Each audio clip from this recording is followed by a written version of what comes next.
G'day, welcome back to the building of the diorama. This is the third part. In this part I'll put the plastic roof on, do some of the doors and some more modelling of the window, and put together the figurine, the little plastic figures with the harnesses on the dog. So I got more of the pictures that I'd blown up and I cut out the shape for the door and then cut a whole lot of little strips to make the wooden timbers on the front of the door, and it was just glued on. Basically this is a really simple build. It's fiddly cutting all the little pieces, but it's not complicated to do. It's just strips and glue, and that makes a solid door that I can glue to the back of the opening. So after I had glued all the pieces on, I trimmed them to the length and made sure that they fit to the space that I'd cut out of the building. So it was a very custom fit. Then the same thing, cut out the window shape for the windows and traced it onto cardboard, and then cut out the holes. So I found whenever you're doing a thing like a window frame, that the best way to not end up with cut and hole, having it tear and rip on you, is to cut out the window holes out of the solid piece of cardboard, and after you've done all of your window holes, then to cut around the outside of the frame. It tends to be less teary because you're not usually then cutting into corners. So I find that my cardboard frames stay together. So that was that, setting it out for the hole, trimming up the hole a little bit to fit the window more, showing you the finished thing so the window fits into the hole. Now both the window and the door have engaged bricks in them, so apart from making the door and the door hole, I then traced out the brick shape of the window and the doorway and cut that out of cardboard. Now I extended the inside diameter of the shape so that I could make the bricks and fold them into the shape. So this is the doorway. I drew the shape, got the bricks all on, and then with me pen with no ink scribed all the lines in, cut out all the little V's on the edges of the brick to make it look more like the bricks had finished, cut around the inside and did the same thing, and then scored lines and bent it so that it would form the archway. When I did the original taping of this, I made it fast, but I've just slowed it down. Sorry that it's a little bit stuttery when it slows it down to show you. So then after that was done, it was a matter of gluing it into place to form the sill and the doorway, and do the same thing for the window. After I did the door, I then used some filler to fill in the door step to make it look more like a concrete step that had been stood upon and worn down. So it's a little bit bendy at the front, like the old stone steps go after thousands of feet go across them. And then I filled in the jaggedy bits that are on the edges. This is making the manhole cover. I found a design for one of the township manhole covers.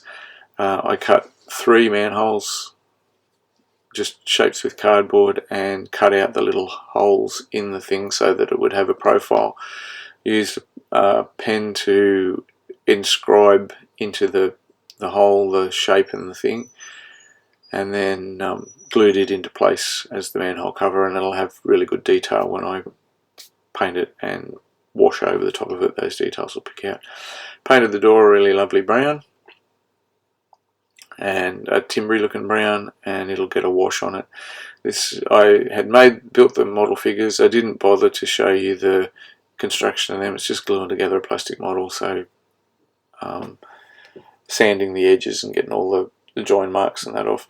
This is making a harness for the dog. So I had a dog from the farm set, which comes with a dead rabbit, but I made the dog, and then I put a harness on him. So the harness was just out of little strips of cardboard that I super glued into place and cut and glued as I went so that it all lined up.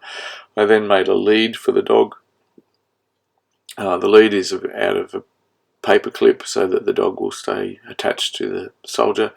I did some modification of this soldier. He was supposed to be holding his rifle, but I chopped his hand off his arm and turned it over so that instead of being holding up, it's holding out, and I've put the soldier's arm a little bit more forward so that it will eventually look like the dog's pulling on the lead and the guy's got his hand in place for it.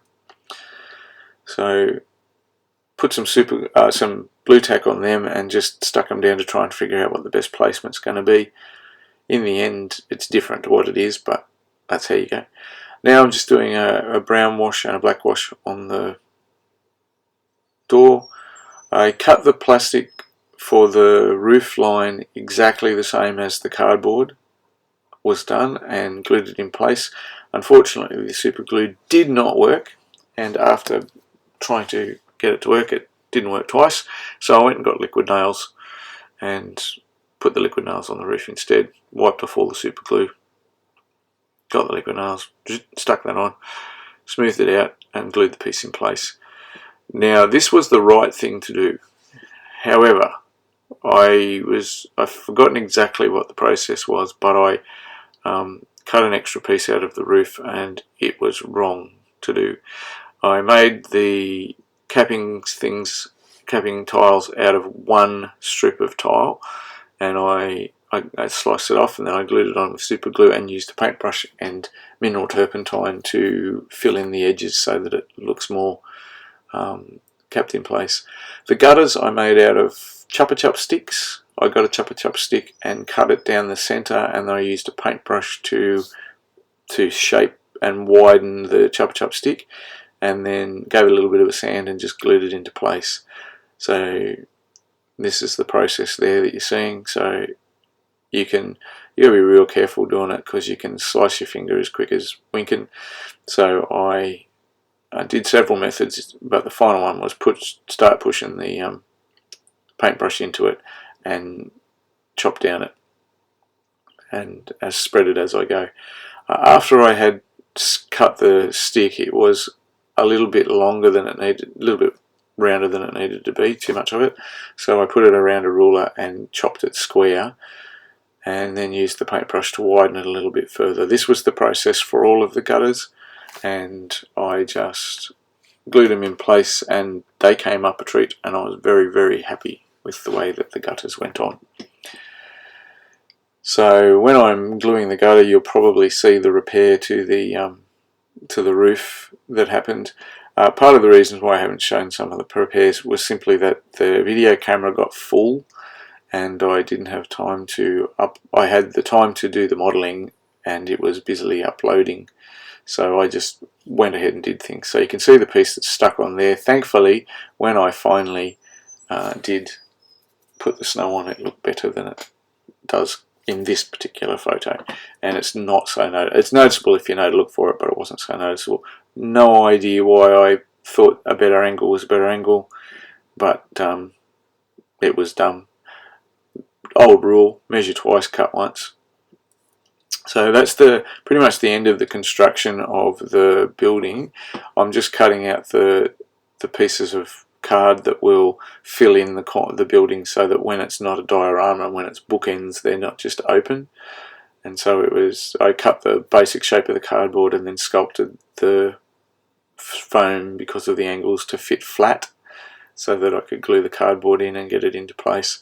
The best thing to have done would have been to paint the inside black before I glued the cardboard on, and it did happen with this one, but that was serendipity. It was only that I have to paint it before the doors go in and the window goes on that I hadn't already glued that bit on. Painting it black means that you don't have any reflection inside, so your windows reflect what's on the outside of the building, not show you that the inside's a model and not an actual building.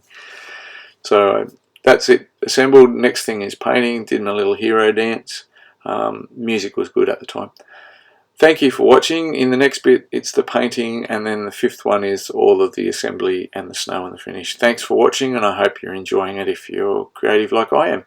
Have a great day. Bye.